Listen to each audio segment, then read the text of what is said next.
Third, a summary of the contents of the science of spirit. Let's now see in greater detail how spirit realizes its freedom in subjective spirit, objective spirit, and absolute spirit, and their subsections. First, keep in mind how the three are interconnected. In subjective spirit, we witness spirit as the soul overcoming and absorbing its naturalness and becoming free spirit, which is only the concept of freedom, not yet actual freedom itself. In objective spirit, we watch how the concept of freedom, the absolutely free will, wins its reality and gets realized in the institutions of the state.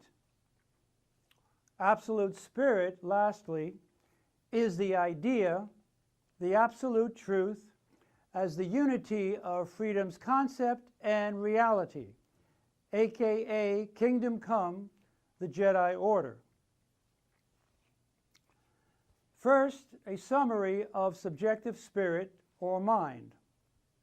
Okay, first we have subjective spirit and its three moments: anthropology, the soul; phenomenology, consciousness; and psychology, spirit and mind, which corresponds to the concepts universality, immediacy, and it relates to itself, particularization, mediation, difference, it relates to another, and individuality, unity, the concept, the concrete universal.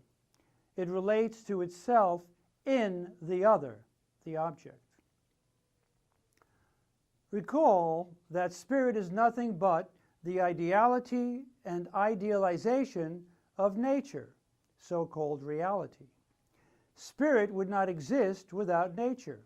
The two are eternally wedded together. And recall that freedom is the ultimate goal of spirit, which results precisely from the idealization or overcoming of the other world, nature, as independent. And what is freedom? Freedom is nothing but self-relation, seeing yourself in every object or other. In Hegel's words, paragraph 424, quote, "Freedom or enlightenment is the state in which I grasp every object as a member in the system of what I myself am," end quote. Anthropology, universality, the soul's natural immediacy. Here, we observers study the soul's natural contents and the spirit's development from soul to consciousness, which divides into the natural soul, feeling soul, and actual soul. Important is that all takes place within the soul. There is no external world yet, no subject-object separation. Here, spirit as soul is wedded to nature and must free itself from nature. It does this by overcoming the immediacy and individuality of its sensations, and by making its body into an instrument of its soul. The soul thereby becomes an I, or consciousness, which projects its contents, its inner sensations out of itself, which then become for the first time an independent objective world, which now exists for the soul, consciousness itself, and not just for us, the observers. The natural soul, you, is the universal immediate phase of the soul, which studies natural racial differences the stages of life, sleeping and waking, and sensation, the five senses, emotions, and moods. The feeling soul, P, as particularized, the phase of difference, is first an immediacy which studies sensations and feelings in dreaming, the child in the womb, ESP clairvoyance, and animal magnetism. Then, in the state of division and conflict within itself, studies the forms of derangement or insanity and their cure, and then habit and the universalizing of the sensations. The actual soul, I, the last phase, occurs when the soul becomes master of its body and sensations and becomes an I or consciousness. Phenomenology, the concept's moment of particularization and difference, here the subject's or I's impulse is to overcome the object, reduce it to itself, and cancel the separation between itself and its object. And this because the subject or soul implicitly or intuitively knows, feels that it is infinite, all reality, and free, that the object, world, nature, is really itself. This happens in universal self-consciousness and reason or spirit, which is the unity of subject and object, and takes us into psychology. Phenomenology divides into consciousness, self-consciousness, and reason.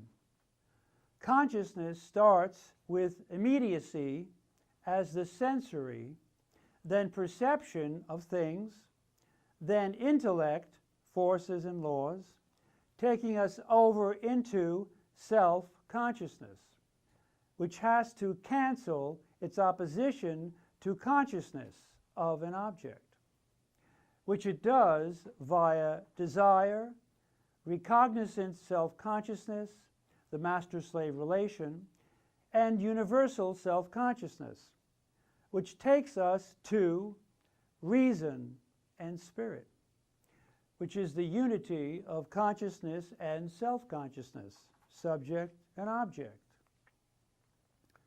Psychology, the concept's moment of individuality as spirit, the concept as the unity of subject and object having overcome their difference. Psychology is the unity of anthropology, universality, and phenomenology, particularity, of soul and consciousness. Here we study the spirit's, the mind's, theoretical and practical powers and activities, which reflect the advance across Plato's divided line, from sense to thought, from nature to spirit, where the given object gets transformed into one that is produced by thought, which becomes a thinking will, a will that ends up as a free, universal, rational will, the free spirit which knows itself as all reality and absolutely free, that is, potentially, not actually.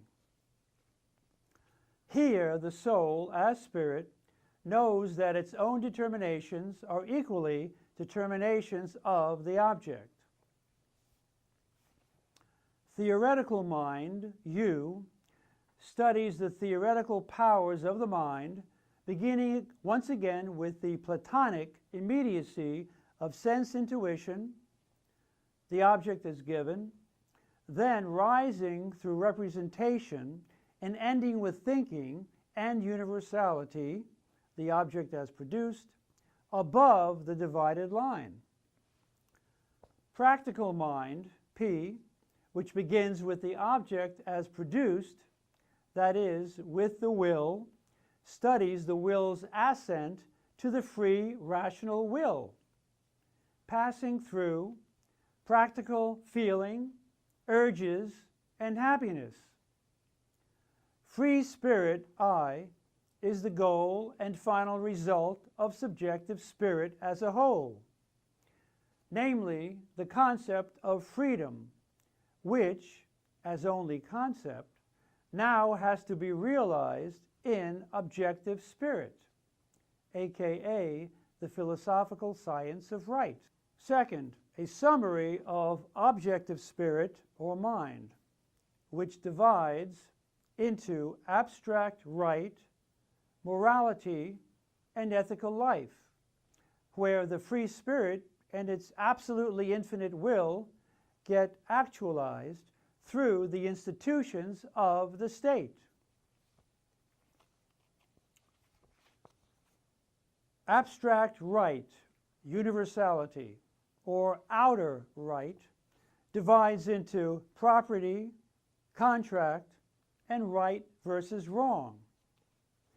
It starts with the free will in its immediate form as a person, sacred and inviolate, who objectifies his will by placing it in an external thing, his property. Right is simply the embodiment or existence of my will in an external object. We also study contract, two wills in agreement over property, and right versus wrong and its three types: unintentional wrong, fraud, and crime and punishment. Morality, particularity, or inner right studies the will as moral subject and deals with purpose and intention and their respective rights, and ends with good and evil, which concerns the issue of why good cannot be realized by the moral will, only by the ethical will. Ethical life, individuality, the unity of right and morality, outer and inner, individual and universal will, studies freedom, right, and the good fully actualized. Its moments are the family, civil society, and the state and world history. The family, you, is the ethical moment of natural immediacy. And love, which studies marriage, the union of hearts and wills, family property, and children and their education, and the dissolution of the family. Civil society, P, is the moment of difference, where the members of the family, the children, come of age and become independent, self-subsistent persons and citizens, each pursuing their own self-interest. Here, we watch how this external state, in its particularization and pluralization, returns to unity and ethical universality via the system of needs, administration of justice, and the police and corporation. The state, I, as reason incarnate, is the unity of the family, you, and civil society, P, and is the universal rational will as one individual. The right of the state is supreme. Here we study the Constitution and its three branches, the legislative, judiciary, and executive, the relations between states, international law, and lastly, world history and its four main periods, whose goal is absolute freedom and the absolute self-knowledge of the one world spirit, Zeitgeist, the one reality or idea. Third, a summary of absolute spirit or mind, which is the unity of subjective spirit, the concept of freedom, and objective spirit, the reality of freedom, namely the absolute idea or truth attained only in the three spheres of art, religion, and philosophical science. Art studies the idea and truth in the form of sensuous beauty in its three forms: symbolic, classical, and romantic art. Religion studies the idea and truth in the form of the good, personified as God, in the mode of feeling and representation, picture thinking. Philosophy, science, studies the idea and truth in its highest form, thought or thinking, and the concept in logic, which includes within itself nature and spirit and all that has preceded. Here we have a perfect correspondence of concept and object. We have returned to the beginning of absolute science and end with the Jedi Order fully actualized. Thank you.